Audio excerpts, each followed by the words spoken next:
पूर्णिमा का जो चंद्र है वो विशाल का है और उस चंद्र की पूर्णता में हमारी अभिलाषाएं भी पूर्ण हो। आप आस्था चैनल के माध्यम से जितने लोग कथा सुन रहे हैं, फेसबुक यूट्यूब पर जितने कथा सुन रहे हैं और कुबेरेश्वर धाम में जितने कथा सुन रहे हैं, आप में से कितने लोग हैं जो पूर्णिमा का व्रत करते हैं? जो माताएं करती हो जरा हाथ उठाइए। पूर्णिमा का व्रत जो करते हो ना आप लोग, रखिए हाथ। अब पूर्णिमा के व्रत में आपने कई बार किताब पढ़ी होगी पूर्णिमा की, या आपने व्रत किया होगा, या पूर्णिमा का व्रत आप धारण करे होगे, तो उसमें पूजन कौन से भगवान की होती? पूर्णिमा के व्रत में किस भगवान की पूजन होती है? तो कहा पूर्णिमा के व्रत में केले के खंभ लगाकर पूर्णिमा का जो अध्यापन होता है, पूर्णिमा की जो पूजन होती है, उस पूजन में शंकर और पार्वती की पूजन की जाती है। शिव और नारायण की पूजन करी जाती है, शंकर और पार्वती का स्मरण किया जाता है। किसकी पूजन होती है? शिव पार्वती।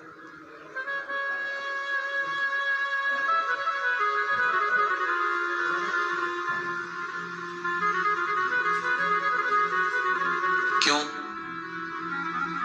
शंकर और पार्वती का पूजन क्यों करा जाता है पूर्णिमा के व्रत में? क्योंकि शिव और माता पार्वती ही केवल एक ऐसे हैं जिन्होंने अपूर्ण लक्ष्मी को भी पूर्ण बना दिया था। किसको पूर्ण बनाया है? लक्ष्मी। पूर्णिमा के दिन अगर आप शंकर भगवान को एक लोटा पानी अगर शिव को समर्पित कर रहे हो, श्वेत पुष्प को रखकर शंकर जी के ऊपर सफेद फूल को चढ़ाकर अगर एक लोटा जल भी, एक पात्र जल भी शंकर को समर्पित कर रहे हो, तो ये लक्ष्मी के लिए ही तो कर रहे हो। और कौन सी लक्ष्मी? पूर्ण लक्ष्मी। पूर्ण लक्ष्मी। आपको पहले भी कथा में कहा, एक बार भगवान विष्णु के सामने लक्ष्मी मैया ने बहुत तेज स्वर में कह दिया था, नारायण, दुनिया के लोग आपका नाम जपते हैं, दुनिया के लोग नारायण नारायण कहते हैं, दुनिया के लोग आपका भजन करते हैं, पर सत्य मायने में कहूं ना तो मेरे बिना दुनिया के लोगों की नहीं चल सकती। मेरे बिना दुनिया नहीं चल सकती, संसार मेरे बिना नहीं चल सकता। भगवान विष्णु ने कहा, ये तो गलत है लक्ष्मी आपका कहना। एक दिन लक्ष्मी को अहंकार आ गया, अहंकार के संबोधन जब माता लक्ष्मी करने लगी तो भगवान उसी समय पर भगवान विष्णु को क्रोध आ गया और भगवान विष्णु ने कह दिया, लक्ष्मी तो इतनी बड़ी बड़ी बात कहती है कि तेरे बिना नहीं रह सकती संसार। मैं तुझे कहता हूं लक्ष्मी, तू अपूर्ण है। तू अपूर्ण है, तू पूर्ण कब हो गई?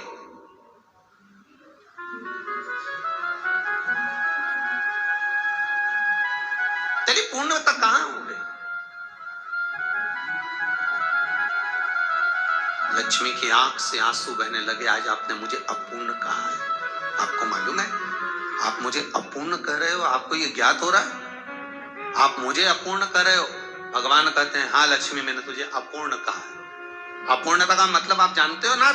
भगवान कहते हैं, लक्ष्मी मैं सब जानता हूं। लक्ष्मी रोती हुई माता सरस्वती के पास पहुंच गई। सरस्वती ने पूछा, क्या बात है लक्ष्मी, क्यों रो रही हो? लक्ष्मी जी ने कहा, क्या बताऊं सखी, मेरे पति ने आज मुझे अपूर्ण कह दिया है।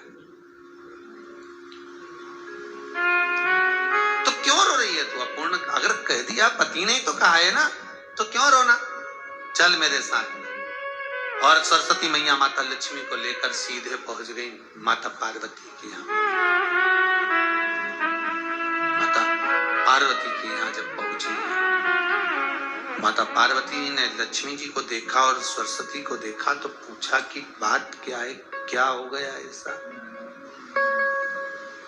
क्या हुआ, क्या है ऐसा जो तुम दोनों आज मेरे पास में आई? क्या हुआ?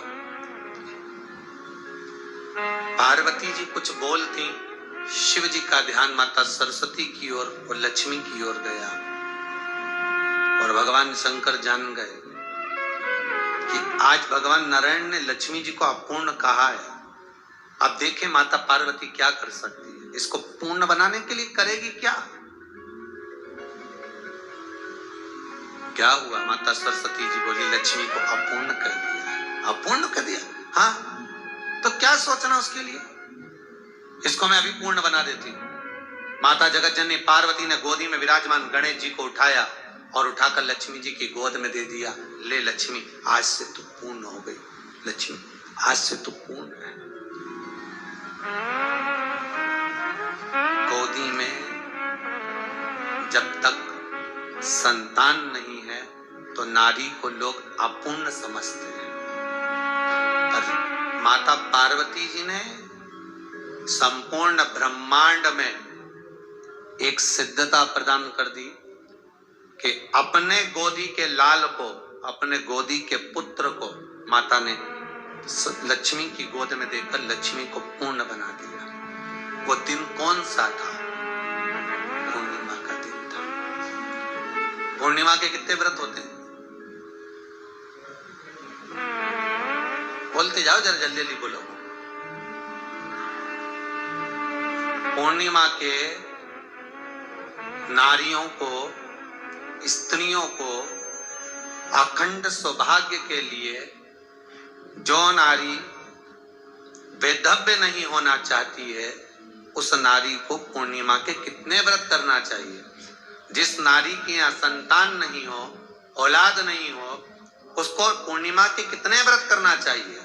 जिस नारी का पुत्र, पति बहुत बीमारी से ग्रसित हो, लग रहा हो कि ये मेरा बेटा बहुत बड़ी बीमारी में घिरा हुआ है, तो नारी को कितने व्रत करना चाहिए? स्वयं भगवान कृष्ण ने माता यशोदा को द्वापर में भी बताया है कि पूर्णिमा के 32 व्रत होते हैं।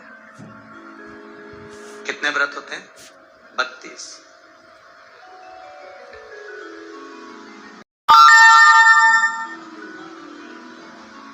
स्वयं भगवान कृष्ण यशोदा रानी को, माता यशोदा जी को भी बता रहे 32 व्रत।